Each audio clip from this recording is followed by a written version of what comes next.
বৈষম্য বিরোধী আন্দোলন তো সফল, কিন্তু বৈষম্য দূর হবে বলে আপনি মনে করেন? দেখুন, কি হবে সেটা তো একমাত্র আল্লাহ তাআলা ভালো জানে। তবে এদেশের সর্বস্তরের মানুষ যত রকমের বৈষম্য সমাজে আছে, এসব বৈষম্যগুলোর বিরুদ্ধে অবস্থান নিয়েছে এবং মানুষ অতিষ্ঠ হয়ে গেছে। সর্বস্তরের মানুষের ধৈর্যের সীমা পার হয়ে গেছে। সবাই চায় একটা সুষম, সুন্দর, ইনসাফ ভিত্তিক সমাজ। বৈষম্য, অবিচার এগুলো আর চায় না। অতএব যেহেতু সব মানুষ অতিষ্ঠ হয়ে গেছে এবং সবাই একটা পরিবর্তন চায়, বিশেষ করে বৈষম্য দূর হোক এটা সবাই চায়, অতএব আশা করা যায়, আশা করতে তো দোষ নাই, হবে তো সেটাই যেটা আল্লাহ ফয়সালা করেছেন। আশা করা যায় আল্লাহ তাআলা হয়তো আমাদের প্রতি রহম করবেন। তবে আমাদের সমাজে বহু রকমের বৈষম্য আছে।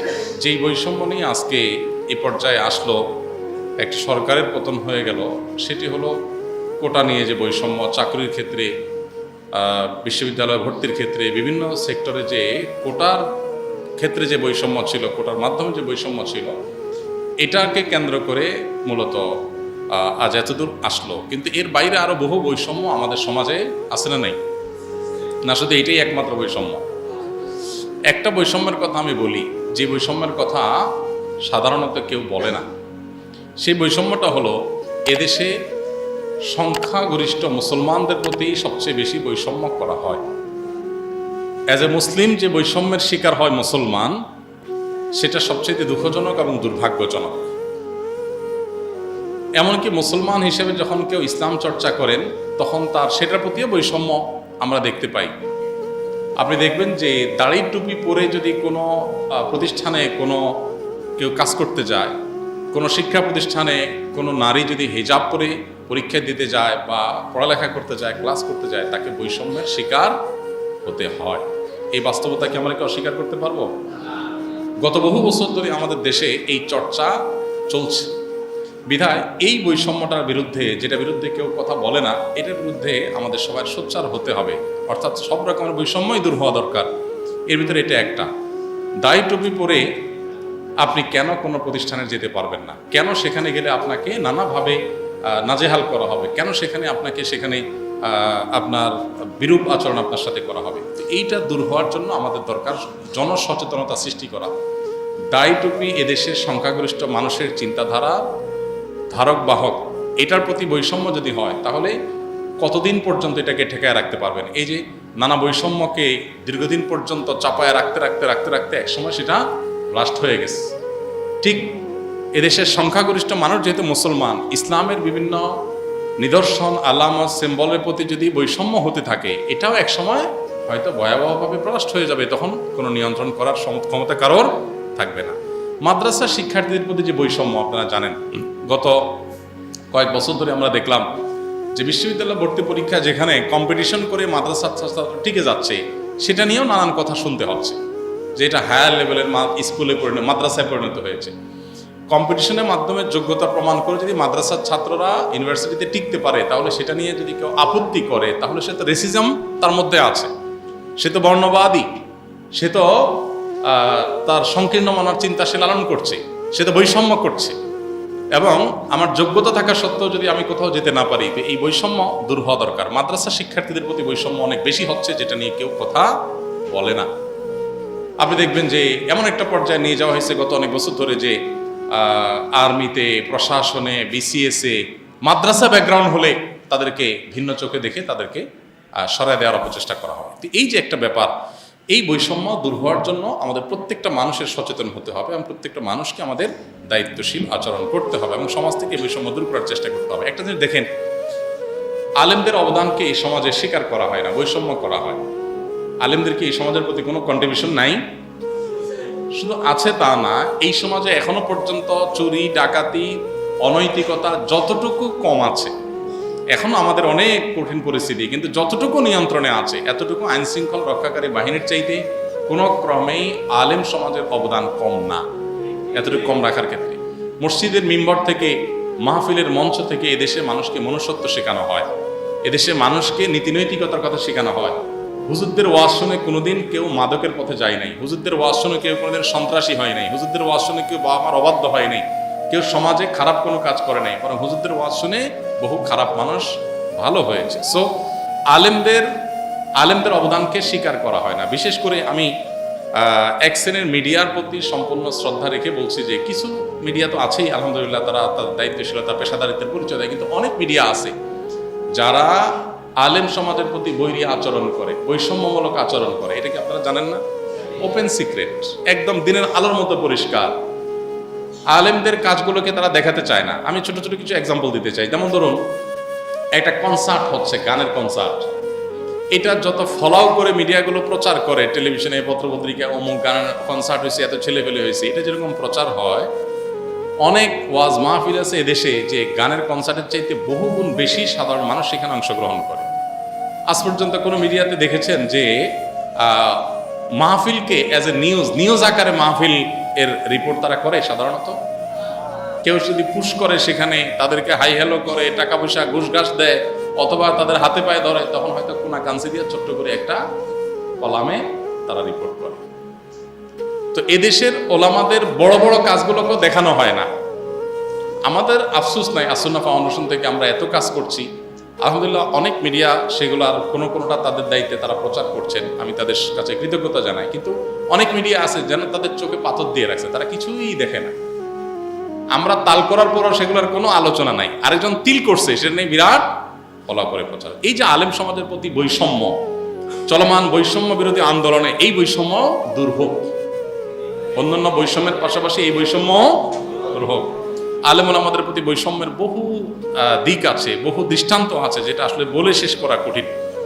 ধরেন, বাজেট যখন হয়, জাতীয় বাজেট ঘোষণা করা হয়, বিভিন্ন টেলিভিশন থেকে দেখবেন যে বিভিন্ন শ্রেণী পেশার মানুষের ভাবনা নেওয়া হয়, আছে না?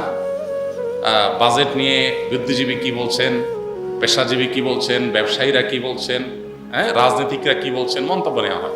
এমনকি সাধারণ মানুষের মন্তব্য কোনো টিভি চ্যানেলের কোনো রিপোর্টে নেওয়া হয় যে বাজেট নিয়ে সাধারণ মানুষের ভাবনা কি। একজন রিকশাওয়ালাকে জিজ্ঞেস করা হয়, আপনার কোনো মন্তব্য আছে কিনা। শুধু বাজেট না, এরকম অনেক বিষয় নিয়ে তাদের মতামত নেওয়া হয়।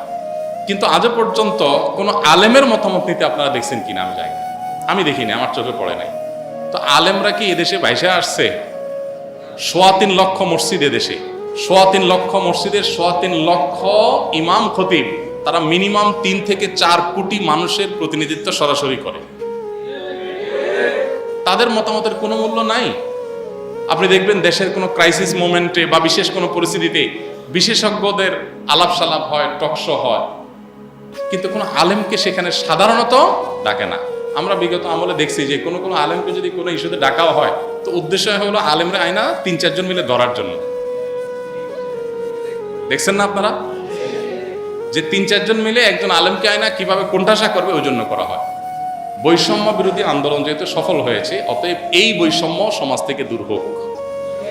মাদ্রাসার শিক্ষার্থীদের প্রতি, দাড়ি টুপির প্রতি, হিজাবের প্রতি, বোরকার প্রতি, পর্দার প্রতি, ইসলামের লেবাস পোশাকের প্রতি, মুসলমানদের কৃষ্টি কালচারের প্রতি, আলেম সমাজের প্রতি, মাদ্রাসার সর্বস্তরের শিক্ষার্থীদের প্রতি যত বৈষম্য আছে, এগুলো এই সমাজ থেকে ঝেঁটিয়ে বিদায় করতে হবে ইনশাআল্লাহ। এটা যদি আপনারা দূর করতে না পারেন, কি হবে জানেন? আপনি কতদিন চাপায় রাখবেন? এই যে জুলুম চাপাইতে চাপাইতে একসময় ব্রাস্ট হয়ে গেছে না মানুষ, সংখ্যাগরিষ্ঠ মানুষকে আপনি কতদিন ইগনোর করে থাকবেন?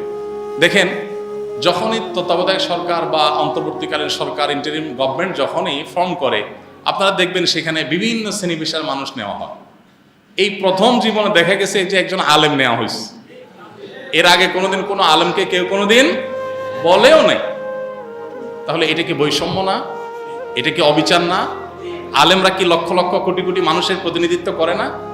মজার বিষয় হলো, যাদেরকে নেওয়া হয় এরা এদেশের অনেকেই আছেন, আমি সবার কথা বলছি না, অনেকে আছেন যারা এদেশের 1% মানুষেরও প্রতিনিধিত্ব করে না।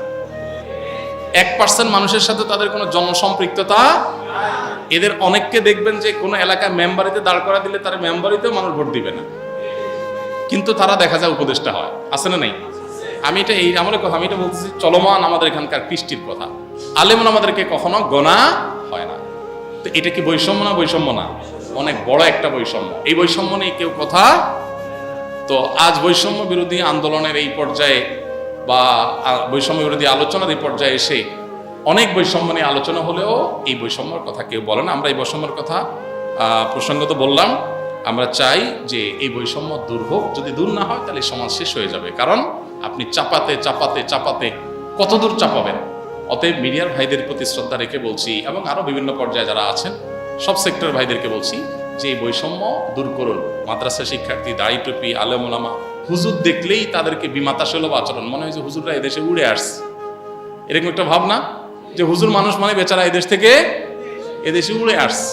সমাজের কোনো ক্ষেত্রে তার কোনো মনে হয় অংশগ্রহণ নাই, কোনো যেন কন্ট্রিবিউশন নাই, এরকম একটা আচরণ করা হয়। এই আচরণটা দূর করার জন্য আমি জোর দাবি জানাচ্ছি, আপনারা সবাই সর্বত্র আওয়াজ তোলেন যে প্রত্যেকটা ক্ষেত্রে ওলামাদের ভূমিকা থাকা উচিত। এটা অবাক করা বিষয়, দেখেন কোনো জায়গায় তো আলেমদের কদর নাই, তো নাই, বৈষম্য তো আছে।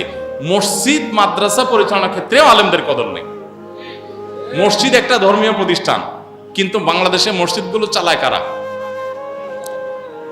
অন্যান্য সাধারণ মানুষরা থাকুক সেখানে, কিন্তু 2-4 জন আলেম কি থাকা উচিত না? অনেক মসজিদ আছে কমিটিতে ইমাম সাহেব থাকে না, ইমাম সাহেব চাকর, আর ওনারা হলেন মাতবর। এখন হুজুররা যদি যায় বলে আমরা ঢাকা ইউনিভার্সিটি আমরা চালাবো, সবাই সব বাদ প্রফেসররা, তো এটা কখনো গ্রহণযোগ্য হবে? তাহলে মসজিদ কিভাবে আলেমদেরকে ইগনোর করে বাকিরা এসে চালাইতে পারে? রাজনৈতিক পেশি শক্তি আছে, আপনি সভাপতি, আপনি সেক্রেটারি, আর হুজুর বেচারা বিড়ালের মধ্যে বসে আছে। এই বৈষম্য দূর হওয়া দরকার আছে না নেই? মাহফিলের সভাপতি কেন রাজনৈতিক ব্যক্তি হবে? মাহফিলের সভাপতি একজন বড় আলেম হবেন, কারণ বক্তা কোনো ভুল কথা বললে এটা তো সভাপতি সাহেব ধরতে পারবে না, এটা কে ধরতে পারবে? আলেম ধরতে পারবে। অতএব একজন সভাপতি থাকবে, কিন্তু সব মাহফিলগুলোতে সভাপতি কে? ওই এলাকার সবচেয়ে বড় চোর, সবচেয়ে বড় ডাকাত, সবচেয়ে বড় খুনি, সবচেয়ে বড় দুর্নীতিবাজ, সে হলো এলাকার কি সভাপতি। অতএব ধর্মীয় সেক্টরকে যে কোণঠাসা করে রাখা হয়েছে এই যে সে এই যুগ যুগ ধরে, সেটারও অবসান হওয়া উচিত। আমরা এদেশের মসজিদ, মাদ্রাসা, ওয়াজ মাহফিল যেগুলো একান্ত ধর্মীয় অঙ্গন, সেগুলোতে অন্তত আলেম ওলামাদের সরাসরি অংশগ্রহণটা চাই। সেই সাথে জাতীয় পর্যায়ে দেশের অন্যান্য সেক্টরেও আলেমরা যেহেতু আপামর সাধারণ মানুষের প্রতিনিধিত্ব করেন, তাদের সাথে জনসম্পৃক্ততা আছে, এবং আলেমদের চিন্তাধারার লালনকারী ধারণকারী মানুষ অনেক। অতএব গণতন্ত্র বলেন, গণতন্ত্রের দাবি হিসাবেও তো যাদের কথা সবচেয়ে বেশি মানুষ শুনে তাদেরকে মূল্যায়ন করা উচিত। যদি না করেন তো এই যে পরিস্থিতি তৈরি হয়েছে, এরকম আরেকটা পরিস্থিতি হয়তো তৈরি হবে। এই জন্য আমি সতর্ক করতে চাই যে আলেম ওলামাদের এবং ইসলামের ব্যাপারে যে বিমাতা সুলভ আচরণ, ইসলামোফোবিয়া যাদের মধ্যে আছে, তারা যেন সোজা হয়ে যান। কারণ বাংলাদেশের মানুষ ঘুরে দাঁড়াতে একবার শিখে গেছে। অতএব পরবর্তীতে যদি আবার এরকম করেন কেউ, তো মানুষ ঘুরে দাঁড়াতে দেরি করবে না। এই জন্য সবাই সতর্ক হয়ে যান আল্লাহর ওয়াস্তে। আমরা দেখেছি যাদের কোনো জনসম্পৃক্ততা নাই, জনগণের কোনো ম্যান্ডেট নাই, জনগণের সাথে তাদের কোনো সংযোগ নাই, তারা 1%, 2% মানুষকে প্রতিনিধিত্ব করে না, তারা এসে আমাদের দেশে আইন ঠিক করে দেয়, নীতি ঠিক করে দেয়, তাদের মন মতো আমাদের চলা লাগে, তাদের কাছে আমরা গোলামি করি। আবার দেশের নাম দিবেন গণতান্ত্রিক দেশ, কিভাবে সম্ভব? তো এই জন্য বৈষম্য অনেক ক্ষেত্রে আছে, নারীর প্রতি বৈষম্য আছে, সেটা আলহামদুলিল্লাহ অনেকে কথা বলছেন, দূর হচ্ছে, আরো দূর হওয়া দরকার। অমুসলিমদের প্রতি বৈষম্য আছে, সেটার বিরুদ্ধে মানুষ কথা বলছে, আরো বেশি বলা দরকার, আরো দূর হওয়া দরকার। নানান সেক্টরে বৈষম্য আছে, কিন্তু এই ধর্মীয় মানুষ বা ধর্মের প্রতি, বিশেষ করে মুসলমানদের প্রতি যে বৈষম্য, এটা দূর হওয়ার জন্য সর্বস্তরে আওয়াজ উঠতে হবে। আল্লাহ তাআলা আমাদের সবাইকে বৈষম্য মুক্ত সমাজ গড়বার তৌফিক দান করুন। দেখুন, কোনো দাড়িওয়ালা মানুষ, আমি বৈষম্যের একটা এক্সাম্পল দিই। কোনো দাড়িওয়ালা মানুষ যদি বলে যে আমি সংবাদ পাঠক হতে চাই, কোন একটা টিভি চ্যানেলে উনি যদি, ওনার সব যোগ্যতা আছে, উনি ধরেন সংবাদ পাঠক হিসাবে ওনার চেহারা সুরত সুন্দর, ওনার ভয়েস অনেক পরিষ্কার, ওনার সব যোগ্যতা আছে, শুধু সাথে কি আছে? দাড়ি আছে। এরকম কোনো মানুষ যদি কোনো টিভি চ্যানেলে যায় বলে যে আমি সংবাদ পাঠ করতে চাই, তাকে কি করতে দেওয়া হবে নাকি হবে না? হবে। মহিলা মানুষ সংবাদ পাঠ করতে যাওয়া উচিত কি উচিত না শরীয়তের দৃষ্টিকোণ থেকে, সে আলাপ এক সাইডে রেখে আমি অন্য একটা কথা বলি। ধরেন একজন মেয়ে, তিনি বোরকা পরে বা হিজাব পরে, উনি যদি যায় মূলধারার মিডিয়াগুলোতে বলে যে আমি সংবাদ পাঠিকা হতে চাই, তাকে কি হিজাব পরে এটা করতে দেওয়া হবে? দেওয়া হবে না। আবার বলছি, এটা জায়েজ, এটা শরীয়তের দৃষ্টিকোণ থেকে আমি মোটেই সাপোর্ট করছি না, কথার কথা বললাম। দায়িত্বই রাখেন শুধু অন্তত, তো দাড়ি পরে যদি কাউকে সংবাদ পড়তে দেওয়া না হয়, তাহলে এটা দাড়ির প্রতি অবিচার না? আমার সংবিধান যদি আমার ধর্মচর্চার রাইট দেয়, তুমি আমাকে বাধা দেওয়ার কে? কিন্তু বাধা দেওয়া হচ্ছে কি হচ্ছে না? এই বৈষম্যটা আমাদের সমাজকে এমন একটা পর্যায়ে নিয়ে যাচ্ছে, এখান থেকে কিন্তু মানুষের ক্ষোভ এটা ভয়াবহ পর্যায়ে চলে যায়। কোন সময় এখান থেকে অনেক দুর্ঘটনা, অনেক অনাকাঙ্ক্ষিত ঘটনার সৃষ্টি হওয়ার শঙ্কা থাকে। এই জন্য আমি আশা করব যে আমাদের নতুন বাংলাদেশে সকল বৈষম্য দূর হওয়ার পাশাপাশি এই দেশের সবচেয়ে বেশি সংখ্যক মানুষকে যারা প্রতিনিধিত্ব করে, দেখুন দেশের কোনো রাজনৈতিক দল 3 থেকে 4 কোটি মানুষকে অ্যাট এ টাইম তাদের প্রতিনিধিত্ব করতে পারে না। প্রত্যেক শুক্রবার 12:30 থেকে 1:30 পর্যন্ত 3.25 লক্ষ মসজিদে যত মানুষ উপস্থিত হয় এভারেজে, সেটা আনুমানিক 3 থেকে 4 কোটি মানুষ হবে। যদি 3 কোটি মানুষও হয়, এই 3 কোটি মানুষের প্রতিনিধিত্ব যে আলেমরা করছেন, এত বেশি মানুষের প্রতিনিধিত্ব কোনো রাজনৈতিক দলের নেতারাও করেন না। সেখানে আলেমদের কথার কোনো ভ্যালু থাকবে না, তাদের কোনো মতামত নেবেন না, তাদেরকে মানুষ মনে করবেন না, বিমাতা সুলভ আচরণ করবেন, এটা কখনো গ্রহণযোগ্য নয়। অন্যান্য বৈষম্যের পাশাপাশি মাদ্রাসার শিক্ষার্থী, আলেম ওলামা, ধর্মীয় লেবাস পোশাক, এগুলোর মধ্যে যে বৈষম্য আছে, অবিচার আছে, বিমাতা সুলভ আচরণ আছে, এগুলোকে যে ভিন্ন দৃষ্টিতে দেখা হয়, এটা ধুয়ে মুছে এই সমাজ থেকে পরিষ্কার করা হোক। আল্লাহ আমাদের সবাইকে সে তৌফিক দান করুন।